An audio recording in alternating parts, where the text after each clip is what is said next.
Now to get started on the second part of this exercise, let's reopen the original Rock Canyon Animate file. When you do this, before we get started on anything else, let's go up to File and do a Save As, and make sure to add your name to it. And in this case, it's going to be a pose-to-pose animation, so PP is the short abbreviation for that. We'll do Save. And from here, we're going to set up the same type of animation, having the ball drop and bounce inside of the little canyon area, but we're going to do so in a pose-to-pose fashion. So to get started, I'm going to zoom up so where I can see where my ball is, and I'm going to start my ball in a different position. Do make sure you have frame 1 selected on your ball layer, and I'm going to start mine, say, over on this side.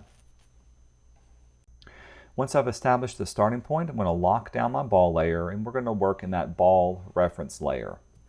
As we've done with the other ones, let's start off by using your pencil tool, and we're going to draw off, a starting point for the ball on its first frame. We'll say start it right about here. Actually, let me redraw that. Let it look about the same size that it should be. There's that for there. From here, we need to estimate the amount of time that it would take for the ball to drop. And this is where it can simply be your best guess. So for instance, let's say I think it should take about half of a second for the ball to drop from this position down to here. I can go down to my timeline, and I know that this is set up for 30 frames per second, because I can see it here and I can also see it here. So half of a second should be 15 frames. So I'm going to select the 15th frame. And in this case, I'm going to insert a blank keyframe, so F7. And from here, I know it should fall straight down and it should be squashing in this position. So I'll choose my drawing tool and squash it out. Next, I need to plan out where it needs to bounce to on the other side. So I'm going to have it bounce and hit right here. And I need to estimate about how long it should take to do that. Well, if it took about half of a second to travel this far, maybe it'll take an entire second to bounce over to here. So since I'm on frame 15, if I advance forward 1 second, that's like adding 30 frames to it. So I need to select frame number 45, which is another second added on to here. Let's add a blank keyframe to here, and then draw off my circle or my ball where it needs to land for this one. Actually, I'm going to undo that. Instead of it having it land here, I'm going to have it squash against this part of it right here. So in 1 second, it'll go from this position all the way over to here. Then I'm going to have it bounce really quickly back over to this side. And we'll say it takes about a second for this one. So 45 plus another 30 is around 75 frames.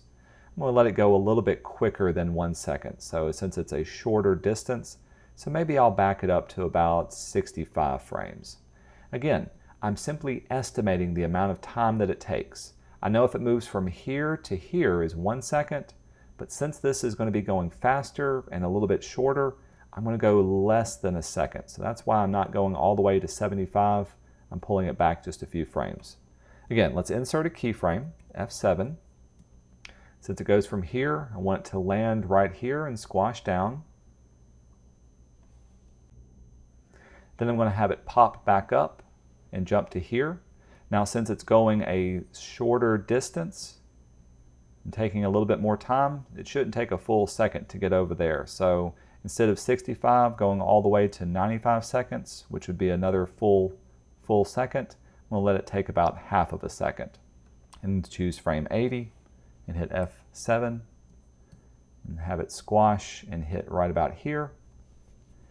And then I'm going to have it pop up a few seconds later. So in this case, I'll choose right at frame 90, right at that 3-second mark, and hit another one and have it land right about here. And for the rest of the time, I'll just have it bounce kind of back and forth to land in that position. So if we're looking at our timeline, I can go back and forth. We'll zoom out so we can see the whole thing. Actually, let's go to Show All. If I was to play it just now, you can see the basic placement of everything, just to give me a rough idea of its placing. Now I need to go back and do the breakdown of all of the in-betweens for each part of these. So if my ball is moving from this position on frame 1 down to this position on frame 15, in the middle it needs to be the in-between for this one. So I'm going to go back to frame 1, and I'm going to turn on my onion skinning, and I'm going to pull out my onion skin till I can see that next frame, in this case frame number 15. It's really, really light on my screen, but I can tell it's right there. And just to give myself a reference point, I'm going to draw a straight line right to where it should be. Now from here, I can choose in between both of these, so if it's falling down, I can go to my timeline, and in between frame 1 to 15 is about frame 7. I can insert another keyframe. In this case, I'll hit F7. And I can draw off where that circle should be in between here. Notice I've got my line that I can use as my guide point. So from here, I should be able to draw off and have it stretching as it falls. Now we can do the in-betweens for the other two extremes. So if it's from here, from this position on frame 15, it's going to bounce all the way over here to frame 45. So I'm going to go back to my original position, in this case frame 15. I'm going to pull my onion skin so I can see all the way to 45. It's real faint, but there it is right there. And I want to draw an arc to see how it's going to travel. So I'm going to draw it from here, arcing up, then back down to there. Even though it's off by a little bit, that'll be a good guide that I can still work from. And now I can see in between here is my highest position. So at half the time here, it should be in between. So I'm going to go down to my timeline, and I'm going to make a in between, choosing this middle frame here. In this case, it'll be about frame number 29. And we'll hit F7 to insert a blank keyframe. And with this frame selected, I can still see my midpoint. This is the highest point that I'll need for my circle or for my ball bouncing within this one. Now let's do the other two extremes. Going from this position on frame 45, I want to bounce all the way down to the next position, which will be on frame 65 and landing here. I can barely see it here, but I'm selecting frame 45, and I'm simply drawing off where my arc should be. Now if it was hitting and really bouncing that way, that's about how it should land for this one. It may take you several tries to draw off the arc that you need, but that'll be okay for that. I can now go in between my time span here, just eyeballing it. That'll give me frame 55. I'll insert a blank keyframe, F7, and I'll draw off a circle that's in between this time, right about here. So at frame 57, it should be there. Let's do the final ones. So from this position on frame 65, all the way to this position on frame 80, should bounce from here to here. So I'm going to go back to frame 65. I'm going to draw off my bounce. Let's say if it's going to take that long, it's going to arc up and bounce right about there. That looks good. In between these two keyframes, I'll select the middlemost one, hit F7, give me a blank keyframe, and we'll draw off our ball and have it positioned right here. Now we'll do the final one where it bounces from here to here. This will be just a simple little bounce. So selecting our frame number 80, it's going to bounce up to here. Let's actually have it bounce a little bit more. There we go. Say it goes up that much. Then from here, I can select the middlemost keyframe, hit F7. I can see my ball needs to be right about here at this position before it finally falls out. Now if it's off by a little bit, that's okay. We'll let it end and finally fall down from here. To test our movie, we can go back. Now you can see the animation starting to get a little bit more filled in. Now all I have to do is go back for each frame in between and fill in each of the in-betweens of the in-between and each of the extremes of the frames that we've drawn off. I'll zoom in. Let's take this first part up here. I've returned back to frame number 1, And in between this first frame and this middlemost frame on our timeline should be right about here. So either frame 3 or frame 4. Actually, I'm going to do frame 4. We'll insert a blank keyframe, and my ball needs to be in between both of these extremes as well. So here's where I can choose my drawing tool, and it's actually going to be stretched out somewhere between both of those. I think that looks good with that one. I can then move forward using my period until I get in between these two keyframes, which will be this extreme and this extreme, and I need to draw the two in between this one. So we'll hit F7, insert a blank keyframe. We'll have our ball nice and stretched out from here. So let's have it a little bit closer. That looks good. And then I can advance forward. Now for this one, I need to have the two extremes between this keyframe and my middle portion here. So I'm going to go between this keyframe and here, insert a blank keyframe, F7. And since the ball needs to be between here and here, what would it look like? It would look like something like this. There's that. I can then, if I wanted to, I could back up between these two keyframes. So I'm going to back up and draw my extremes between this frame and this frame. So hitting F7 to give me a blank keyframe. We'll draw off what this would look like to bounce up from there. Then moving forward, in between these two keyframes, I'll hit F7. Oops, I'm on the wrong layer. Hit F7. Let's draw in this keyframe.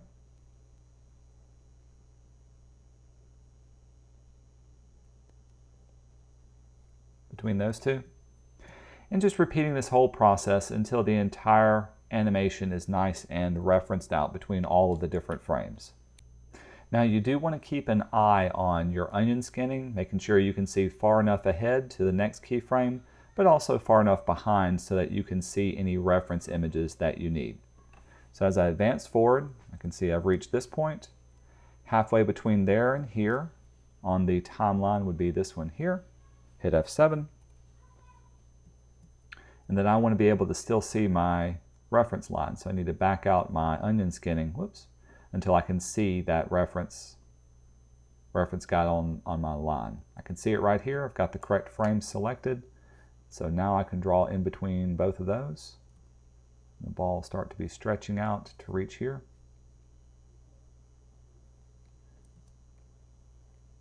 Let's actually do this, and then we'll use our transform to transform this and rotate it into place. Remember, this is just supposed to be a reference, so if it's off by a little bit, that's actually okay. We can still be able to work within those. Grab my drawing tool. I'm going to back up a couple of frames and do keyframes in between here. So F7.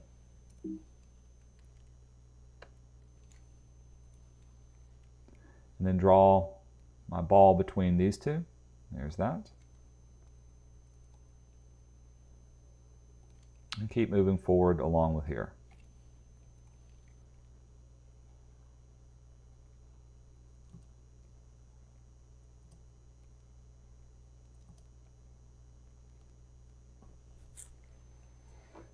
And if we need to, we can test our animation.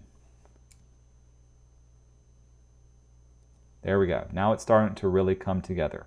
And you can see as we do this, we don't necessarily need to do every single animating on the twos keyframe, but you could go back and conceivably do keyframes or in-betweens in between both of these. The advantage of using this method is that you can plan out exactly where everything should be as it falls down.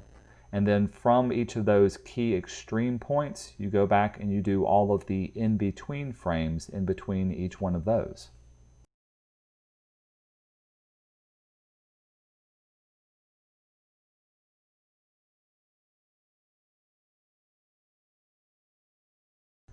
Now as I go back to test it, you can start to see that it's feeling more like an actual animation. From here, I can turn off my onion skinning and I can simply go frame by frame as needed to fill in any parts that I think are necessary for this entire design.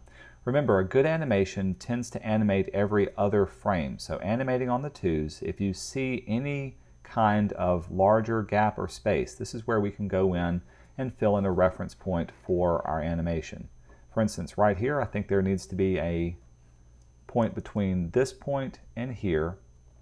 So I'll add in my blank keyframe, turn on my onion skinning, and I just want to see between both of these. So I'm going to draw off and give myself a reference point between these two to be right about there.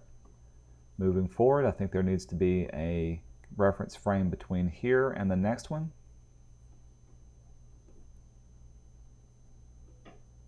So I'll insert another keyframe with that one. Then as it bounces up, maybe right about here, so between these two extremes, hit F7.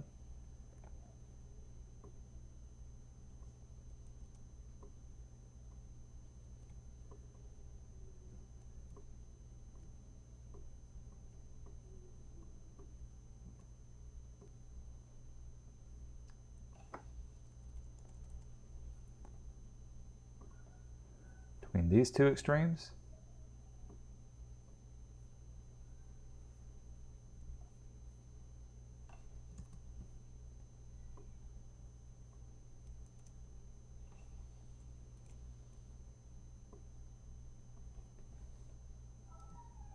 And so on and so forth until all of the frames are nice and filled up every other frame.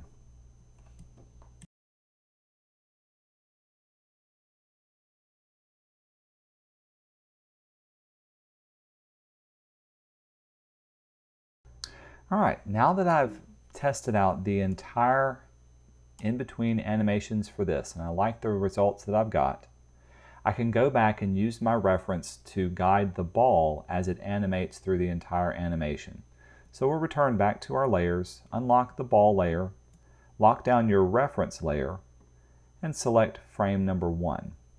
From here, we can also turn off our onion skinning, and we can simply move forward and place the ball wherever it needs to be related to our reference.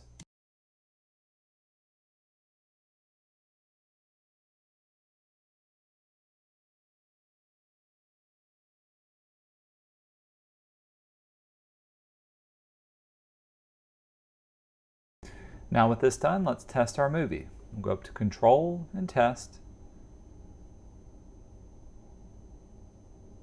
All right, and if you see any awkward places, this is also where we can go back in and fix those. And I can see that my reference layer was still turned on as well. So I'm going to select my ball reference layer and right click on it and turn this into a guide layer. Now when I go up to test my movie, it should be out of the way. And I can see there's a few moments like right here where it pauses a little bit too long. So let's go back and fix that particular part. So as it jumps up, right here, there's too much of a pause between these two. So all I'm going to do is select these two frames, or this frame right here, and I'm going to remove the frame between it by hitting Shift F5. That should speed up that particular one, and we'll do the one before it. Now when I go to test the movie, Control and Test, you can see how it goes a little bit faster down here. So go back and retest and reanimate everything, adjusting the timing and the position as necessary to get your full animation looking appropriately correct. Also at this point, if you need more or less time to have your ball bounce around, please feel free to add or remove more frames at the very end of your design. For instance, I'm going to add on this just to give everything the full 4 seconds. Once you have finished, you can go up to File and Save, and also upload this animate file for your exercise grade. So for this exercise, there's 2 different files that you're going to be turning in. There'll be one for the rock canyon as a point-to-point, and the other, the rock canyon, as a straight-ahead animation.